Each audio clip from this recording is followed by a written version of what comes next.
So yeah, about the New York Knicks. When Shant, how old would you say roughly you were when you knew about the existence of the Knicks? I think when I was 3. Two, one. It's the Shant and Ari podcast, you guys. Episode number 29. Shant, how you feeling tonight, big guy? Feeling good, man. Checking the validity of what I just said. Is it actually episode 29? This job is hard. Okay? I don't know how you keep track because I've literally zero clue what episode we're on, what season we're on, all I that may or stuff. may not be checking right now as we speak. I'm fired up for you, bro. Where are you going this week? Can you hit us? Going to Hawaii on Wednesday For work? for play. For play. Wow. What is that like? Can you tell me what? I've never been on a vacation. I'm kidding, but I can't remember when the last vacation was. Can you tell me how the leading up to the vacation is like? Any sort of anxiety? Any sort of like, I got to do this? Or like, what does an entrepreneur have to do before he leaves? Have to figure out that I actually need some clothes to go on a vacation. That's important because I don't have vacation clothes. Also, I'm kind of already on vacation mode. I feel like just But the few days beforehand, you kind of already yeah, checked out mentally. yeah. Just trying to get everything squared away before I go. Every loose end tied up, and I'm just kind of like already there. Are you going to be taking your laptop? Always do, even when I went to Italy, but I may not this time. I brought my Canon 80D with me when I went to Greece that last time, and I actually vlogged there. I vlogged right outside of Sacco's apartment, bro. Can you do us a huge favor when we do the recap of your vacation? Can you tell us, like, you did zero work? Because right now Okay. I'm getting stressed out thinking about the fact that you have to We're work. gonna vlog it too. I think. Talking about stress, you hit me up the other day. You're meditating now. Tell me what's going on with that, man? So I've been digging a lot deeper into my anxiety, like a lot of just before it was more just like coping strategies and like understanding your anxiety, and that's only like half of the battle. In it is fully understanding what the fuck is going on in your like your body, in your brain as it's unfolding. You got to fully understand something so that you're not scared of it anymore or worry about it anymore. So there's like the other part to it, which is obviously trying to eliminate it, making it not a thing anymore. So that's what I've been trying to get down to the bottom of right now. And I think that the advice or the lessons that I've taken away from it would really help not only just somebody with anxiety, but I don't know, somebody with a lot on their plate or has a lot of tasks to juggle. And this isn't news for you, Shant. This is just being mindful. I guess slowing everything down to a micro process and just really understanding what is the situation that you're in, how important shit actually is, and what the reason why I've been meditating. When I say meditating, I've been putting my back against the wall while sitting down, crossing my legs, and just doing very, very deep diaphragmatic breathing. Is it guided breathing, or you're just doing it? Somewhat. It's just a lot of it's a lot of good music to be hearing while you're doing it. Breathing is key. Maybe you should check out one day when you get a chance. Wim Hof breathing method. It's intense. I've done it. But let me ask you a question, because I've had this issue when I'm trying to meditate. Does your mind just start racing and start thinking of everything when you're doing it? So the guided meditation that I did, the guy, he almost knows, like, in this much time, your mind probably already wandered. And he goes, he reminds you, like, and now tell Bring your it thoughts back. to stop. Yeah. Yeah, Like he bring it knows, back. he's got you. He's good. I That's think sick. I think his name is like Michael Seeley or something like that on YouTube. Check him out. But yeah, it's just being mindful. It's breaking down everything and really wrapping your head around, is this a worry? Is this important? Do I need to be thinking about it? How does this make me feel? And if you get good enough at it as it's happening, you can kind of sort of play, either react to it in a more calmer way or just eliminate the thought from your brain altogether. So I've been learning how to sort of manage my thoughts, and That's good. control my That's a anxiety. big step, man. That's an awesome. Yeah, it helps out a lot in everything. I think the more and more, because you obviously, Shant, you have people in your life that like deep down you like them, but you may treat them a little bit differently than say like how you treat Betty. Like a certain friend will always put you on like this like tense atmosphere, like, all right, get to the point, buddy. Right? Like you treat them a little bit differently than you might treat your wife, or you might treat your boss a little bit differently than you might treat some other person.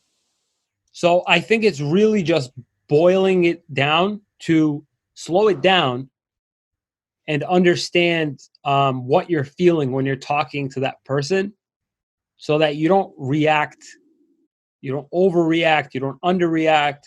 It's just really, it's like micro processing everything that's about to take place before it takes place. Yeah, I'm pumped for you, man. I'm gonna meditate. I'm gonna try to meditate in Hawaii a little You bit. should, on the beach, like nice, like wave sounds. Yeah, breeze coming in, and then Betty yelling at me to hurry up or something. I like it. I like it. No, she actually does meditate, so it's good. It's so good. It's so good. But so So what are we getting into today, man? Tell me what we're talking about, so because I I have had no this idea. deal. I have no idea what we're talking about today. So let me know. Keeping you on the edge of your seat. Yeah, I'm excited. So I had this deal going on, I'm not going to say the brand, but in essence, I just feel like the following words should never leave your mouth with a customer or a client that you don't know. And they are, I've got a guy, or I know a guy. Whenever you're referring to one of your vendors, one of your dealers, whoever, if you have a guy and you think that you're doing yourself a favor by having a contact for something already and positioning him or her that way to a client that's paying you, I think you might be shooting yourself in the foot. I think that I think it's shot me in the foot so much in the past that it's made me even reconsider not having just a guy or just one guy that I turn to for something. Like I obviously I've dealt with a ton of different dealers in the course of my business. But the moment that I guess you say it, immediately makes shit just like, okay, so like you're only gonna talk to one guy, or like you want to limit my deal to one guy. Like you're in the business of getting us the best price. You and me both. You shouldn't just have a guy. Mm-hmm. Should maybe have like 5. Yeah. Right. Yeah. So in the process of making life and business easier, Shant, do you think that business gets harder when you take into account external factors, vendors, for instance? What are your thoughts? Just talk to me generally here.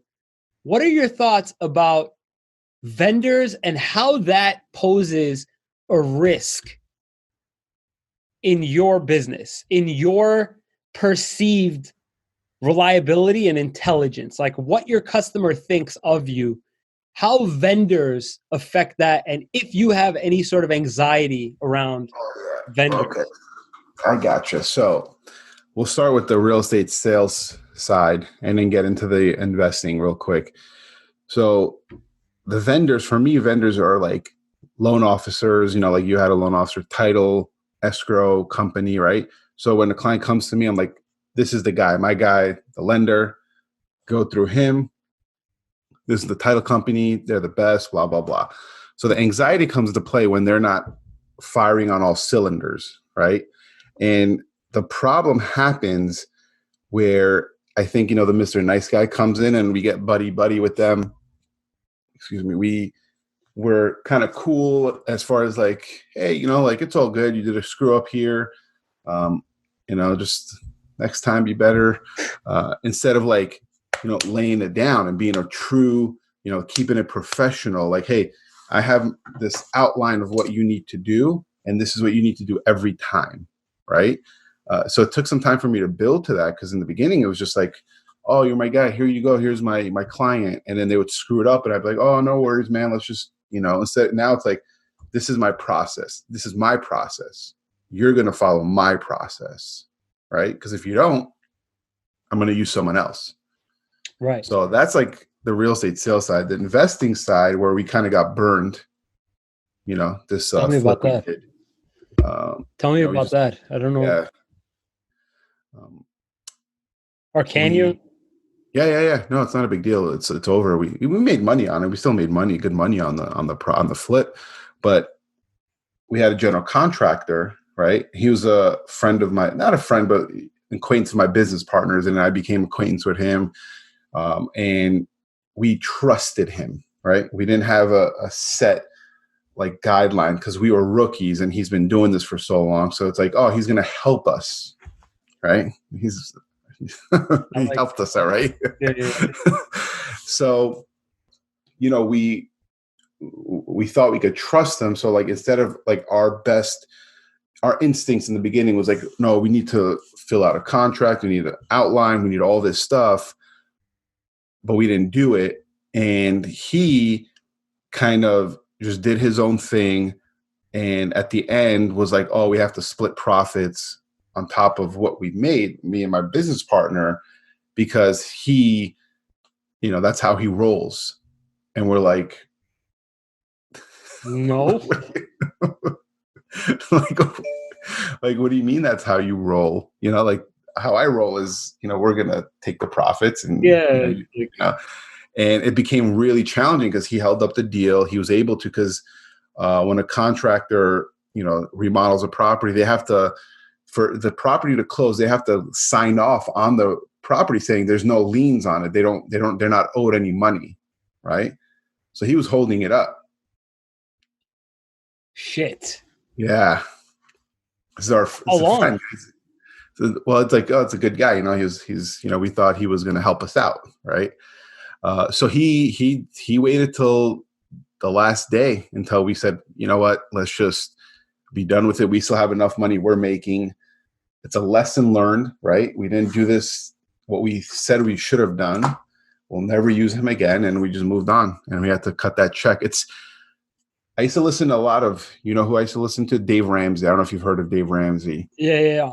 When you fuck up on your like finances, he says, when someone used to call in and say they did something stupid, blah, blah, blah, he said, all right, you just paid stupid tax, right? This was our stupid tax. We didn't do what we should have. We were too nice. And the funny thing is, like, me and my partner he's very professional. He's very like, everything has to be to the T. But this one little thing, we're like, you know what? It's cool because we know him. It's not going to happen. He made an exception. Yeah, we both did. And it never make an exception, man. Just don't do it.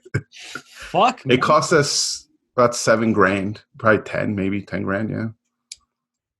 That's not digesting very well, man. I just feel like you gotta go through it. Yeah. One time is like, all right, like that's great. You got away with it once. That's it. Shant, I hate to say it, man. Have you ruled out the possibility of something like this happening twice? Well, yeah, because it's going to be another variation of it, right? Like, it's not going to be the same. And that's what we're thinking. We're trying to figure out how it could happen again. The exact scenario is not going to happen again, right? It's going to be a different form of it. It's going to be a We're gonna be like, variant. yeah, we're gonna be like, oh shit, we didn't see.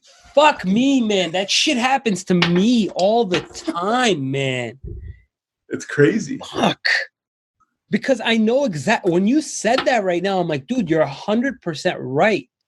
Okay, that didn't happen to the T a second time, but something fucking worse happened a second time.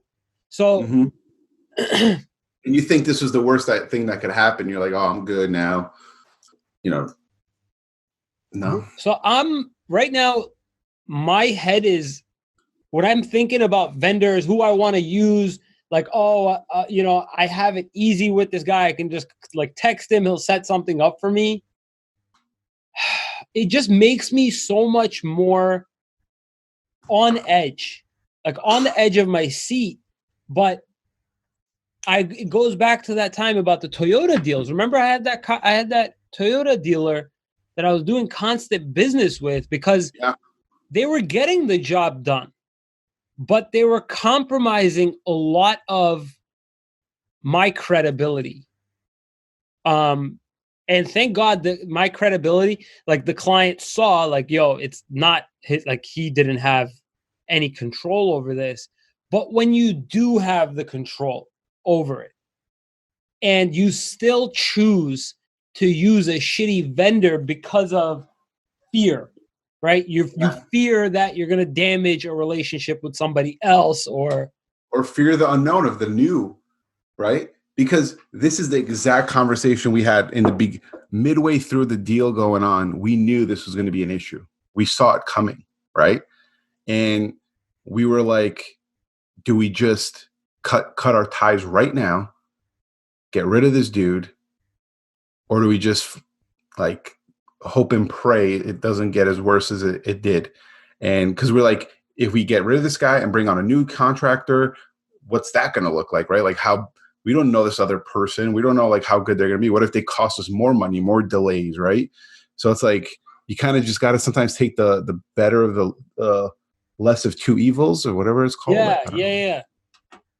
So let me ask you this. Say you were, I guess, helping somebody else do work or do something like this, and that person is also relying on you before and after the referral was made, and you got to come up with vendors as recommendations. How do you position the referral of the vendor and make it so that it's known that, listen, this industry is fucked up? Do you make it known? Do you let them know, hey, I've worked with this guy in the past. I want to recommend him. Because, Shant, bro, I hate to say it. Like, I got a very, very close friend. He does work on cars that I can't recommend him to people. And if he finds out that I recommended the client to somebody else, bro, I'm done. I could never look him in the face after. But I also can't look him in the face and say, bro, you do some shitty work. Yeah. Right.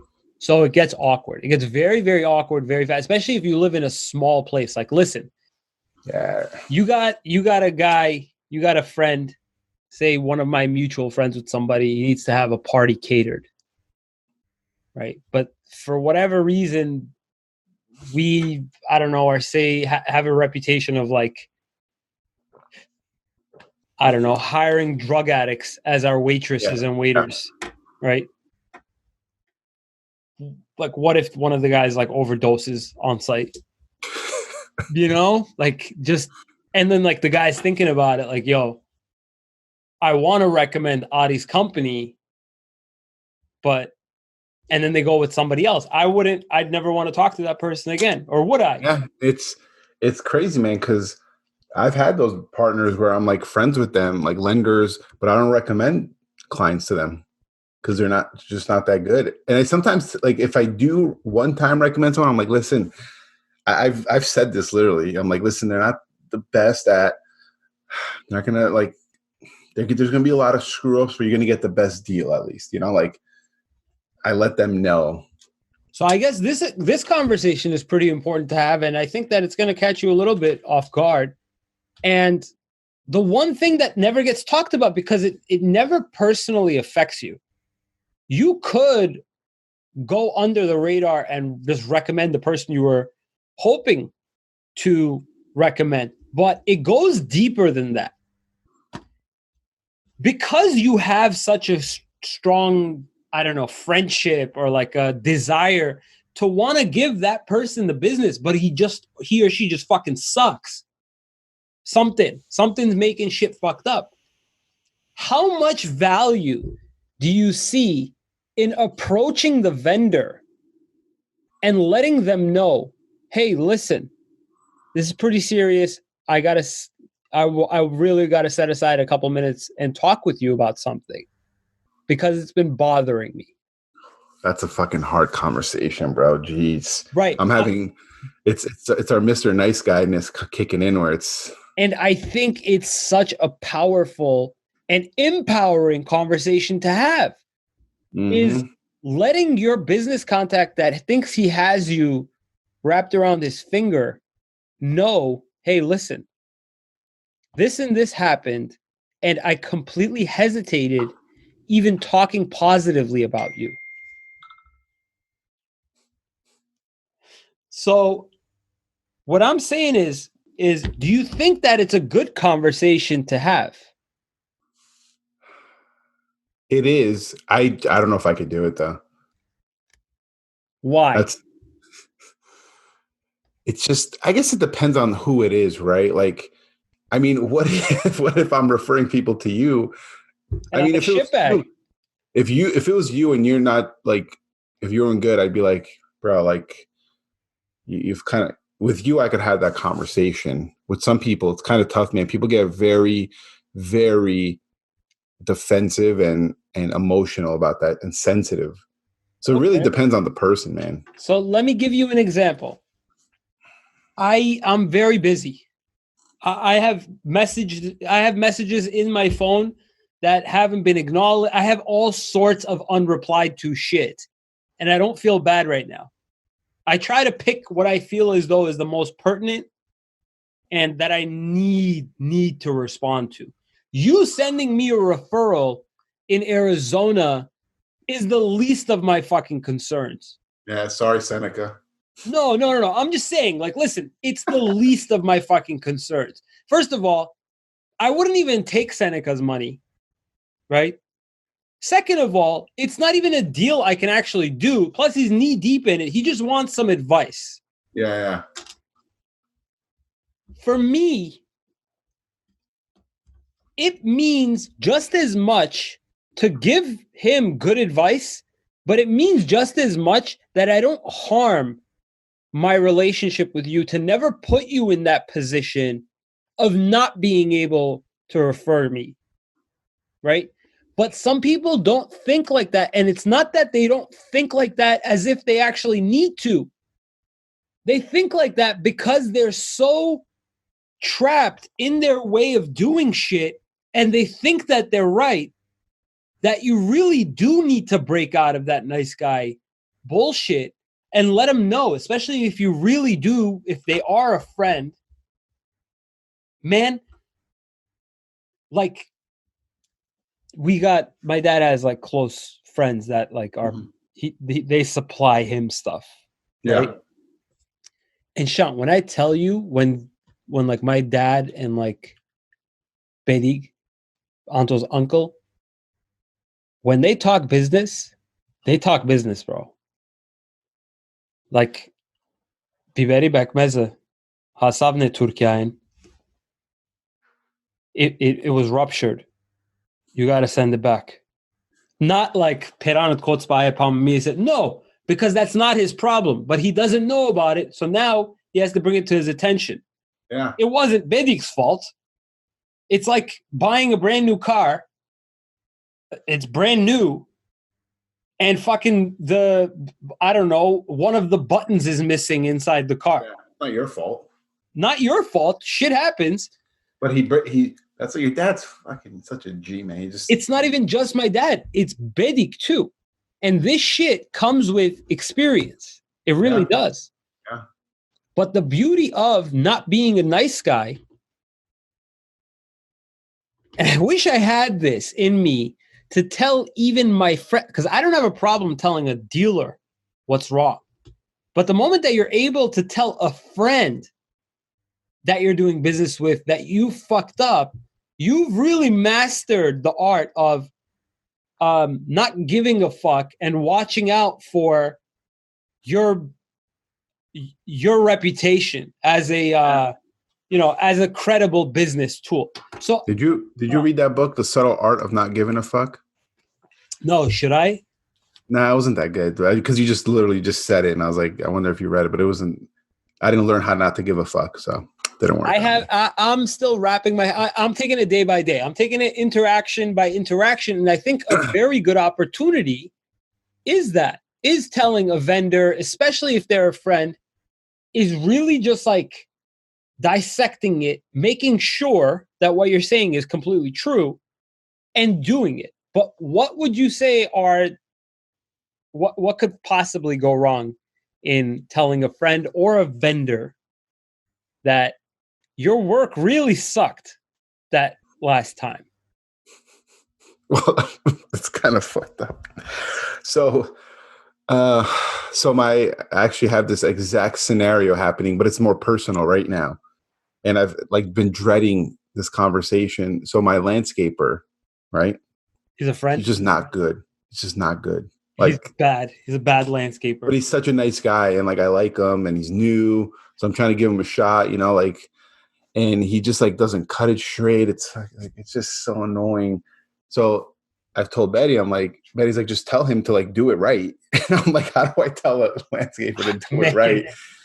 And then I'm like, great job, Pedro. And I was like, I'm just gonna fire him and just find someone else. But tell him like, oh, I'm gonna cut it myself. Like, thanks. But then I'm like, should I just tell him like, dude, you're not doing a good job? I think so. I definitely think so. Like, you're at the end of the day. How do I have that conversation? Tell me. Does he have any sort of positive strengths in his work? He shows up the same time every week. He's dependable. You highlight that. Yeah. Good communication. Yeah. So I would highlight that as like a strength. Like, bro, I don't understand how you're always like make up some bullshit about you having a problem being 5 minutes late anytime you go anywhere. Yeah, yeah. I don't understand how you're always on time, bro. I can always depend on you. And my wife, she told me that when she got home, she saw it and she thought it was crooked. So blame Betty. Blame her. Just blame the shit out of her. Like if I have a problem with a client, with a vendor or whatever. Yeah, just blaming your dad. Yeah, man, my dad's old school. I'm so sorry. No. What I'm saying is if I have a problem with a client at a dealership, a vendor fucked up or whatever, I'll try to diffuse it, kind of like chill it out by using the other person as the bad guy. But I think Shant, man, listen, you don't do business much with friends, dude. No. All right, I have a lot of referral business. Yeah. Sometimes I want to knock out the referred customer, and sometimes that customer wants to knock me out. But there's always you gotta understand, man, like if your reputation is at stake, it doesn't matter how good you think you are.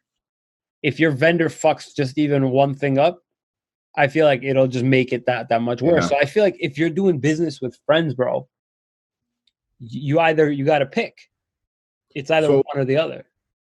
No, you're right. But what about, I'm going to kind of switch gears and ask you, what about when, your ex-clients' friends or ex-clients, right? They start referring a bunch of people to you who are just trash. Like, so it's happened. It's happened. I'm sure that, of course, it's happened to me too. That's why I'm asking you. What do you do?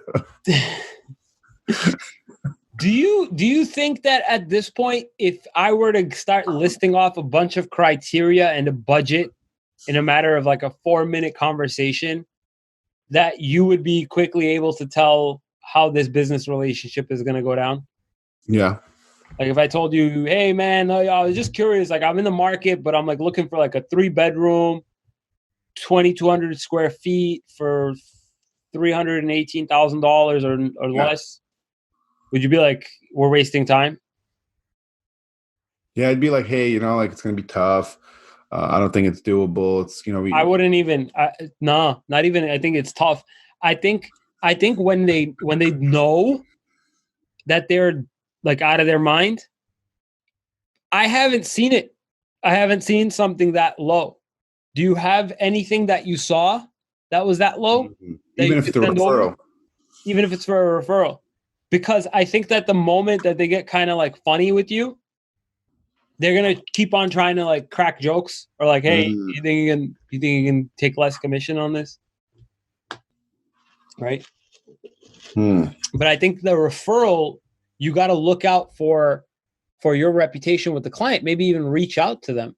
Like, how do you handle referrals that did go through that your client sent over? Did you send anything? Did you message them at all and say like, hey, by the way, thank you? None of them have gone through. They've all been trash. They've all been trash. Let me rephrase that. Not trash. They just haven't worked out. I had one today. I had a phone call today. Some guy, he said, oh, this and this person referred you, and he left out a bunch of other information.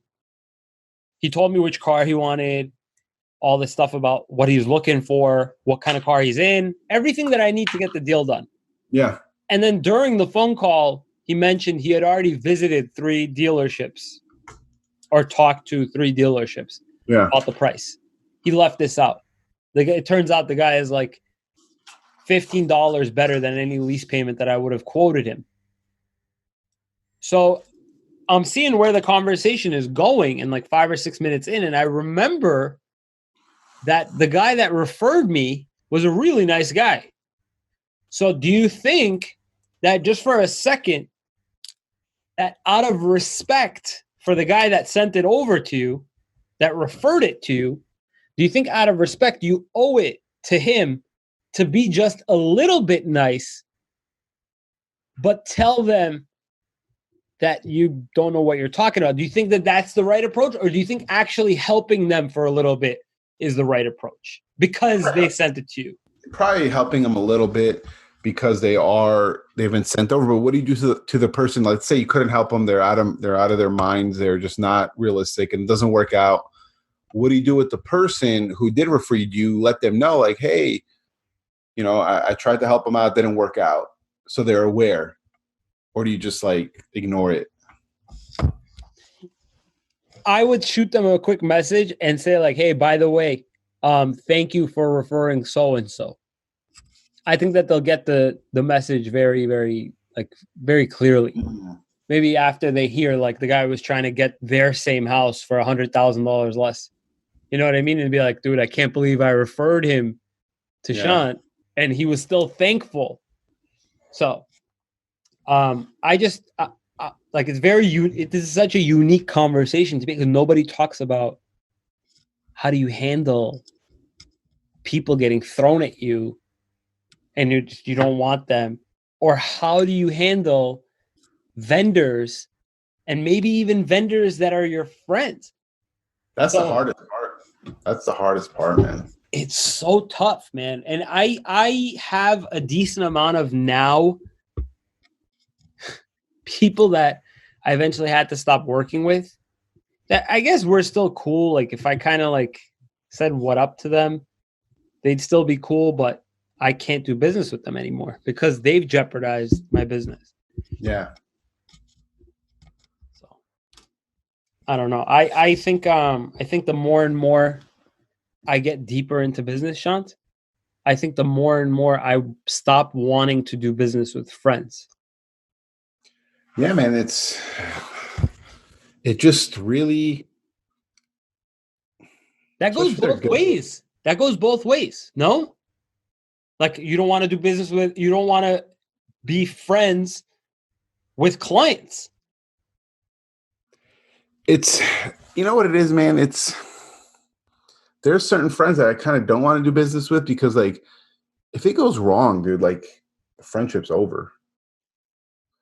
But then like some clients, and I'll talk about this right now, like who were just clients, not like, I have good relationships with all my clients, like just really have a good time while we're doing it. And they all feel like friends when we're doing the transaction because it's such a personal, transaction. But there's one or two that have been like, one in particular, just like wants to hang out every day. He's like not older guy. He's like 50. He's retired. He's got a lot of money or whatever, but he's just always like calls me, talks for like 15 minutes, telling me what he's doing with his day. And then like how my day is going, what am I doing? And then it's like, hey, I'll swing by later, like I'm like, no, I can't. Like you're just 45 minutes away. I'm not just gonna swing by for 5 minutes for coffee. So do you think to some degree, if you were to sum it up in like one yes or no, if I asked you the question, would you do business with friends? Yeah, I have, and I do. But knowing what you know now, do you still think that you'd say yeah, or do you think that you'd say no? I would say yes, but it depends on the friend too, man. It really does. And the type of, like Seneca, I'm going to help him, I've helped him. I'm going to help him again. He's one of my best friends out here. I don't think I could do business with friends. So if Anto called you, Anto's different. You guys, I wouldn't be doing business. I wouldn't be operating as Boston Auto Consulting. I'd be operating as like, yo, Ar. Like, all right, yalla, let's roll. Come pick me up in 20 minutes. Let's go to the dealership. Let's figure it out. It's my car. Yeah. Okay, that's a different. Gotcha. Okay, so that was a bad. It's not even just Anto. It's just if I'm gonna be doing business with that friend, then I have to not rule out the possibility of harming my relationship with that friend, whether it's their fault or my fault. Like, I'm open to the idea. If you're not open to the idea, if you're not open to the idea of harming your relationship, either your fault or their fault, my personal opinion, I'm not saying as like, this is how it should. My personal opinion is that if you haven't ruled out the possibility of your friendship going sour, I shouldn't do business with that friend. Like, how much does that friend mean to you? And how much does that vendor mean to you? And I think that if they do mean a lot to you and you can't not do business with them, I think it's like a must. You have to have that talk with them. Yeah, it's okay. So that makes sense. You want to be okay with possibly. You have to like put that card on the table. Like, hey, this could ruin the friendship, basically. But for me, because we're almost wrapping up, so for me, what I kind of learned was you gotta just with vendors, friends, like separate them.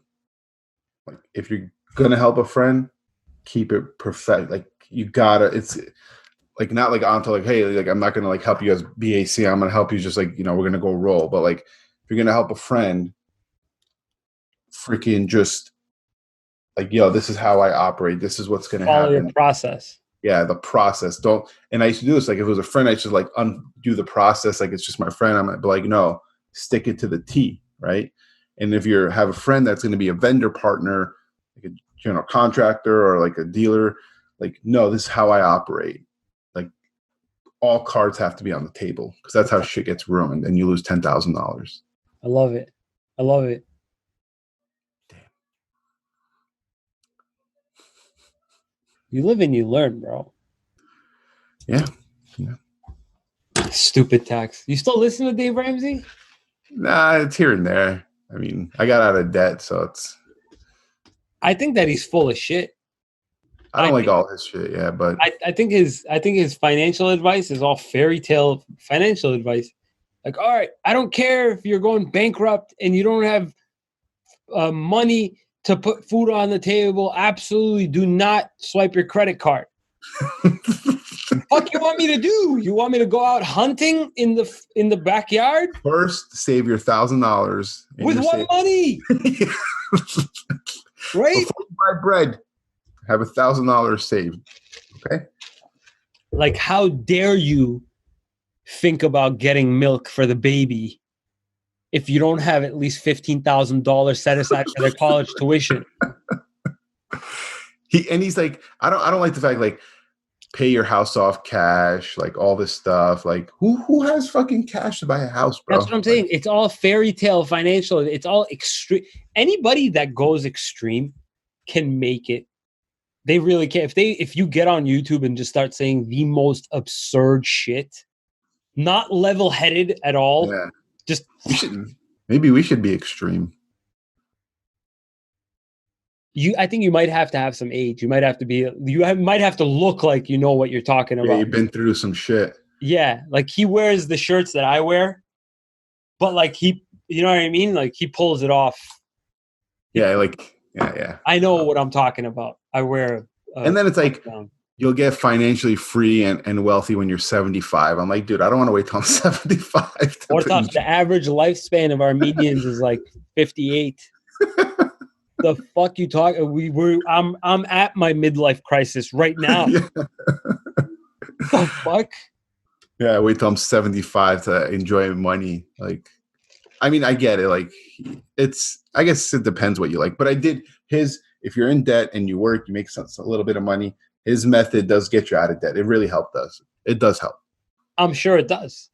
But like, if you're in extreme situations, like, don't listen to his stupid plan of save $1,000. And no, like, you got to do some shit. If you're in some shit. I want to have a one-on-one conversation with him about car leasing because he's so off.